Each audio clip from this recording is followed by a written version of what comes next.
সূরা কাহফ আয়াতুর grammar secret. আজকের শব্দ হচ্ছে কয়িমান। কয়িমান মানে হচ্ছে স্ট্রেট বা আপরাইট। আরবিতে যে ৩ ধরনের শব্দ আছে তার মধ্যে কয়িমান হচ্ছে ইসম ওয়ার্ড। কেন? কারণ এটা হচ্ছে আইডিয়া, এবং আইডিয়া সবসময় ইসম হয়। কিভাবে রেকগনাইজ করবেন যে এটা ইসম? শব্দটার শেষে যে আন সাউন্ড আছে, মানে হচ্ছে ২ জবর ডাবল ফাথা, সেটাই হচ্ছে ইসম। আর প্রতিটা ইসমের ৪টা প্রপার্টিজ: স্ট্যাটাস, নাম্বার, জেন্ডার এবং টাইপ। স্ট্যাটাস কি? স্ট্যাটাস হচ্ছে মানসুবুন বা নাসব স্ট্যাটাস, সিঙ্গুলার, এবং হচ্ছে এটা হচ্ছে মাস্কুলিন ওয়ার্ড। আর এটা হচ্ছে কমন। কমন বোঝার হচ্ছে সবচেয়ে সহজ টেকনিক, কারণ ফাথাতে। আসুন আমরা জেনে নিই এটা হচ্ছে আয়া কানেকশন। কয়েমান ওয়ার্ডটা হচ্ছে হাল, এবং এটা হচ্ছে আল কিতাব, মানে আয়া ওয়ান যে আল কিতাব তার সঙ্গে কানেক্টেড। ইট প্রুভস হচ্ছে কোরআন পারফেক্টলি স্টেট এবং গাইড ফর আস।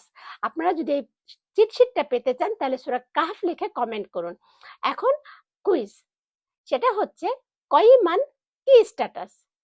মারফুন, মানসুবুন আর মাজরুরুন। ভিডিওটি পজ করে আমাকে কমেন্টস করে জানান। আহসানতুম। আপনারা যদি নেক্সট ভিডিও দেখতে চান ফলো করুন। আসসালামু আলাইকুম।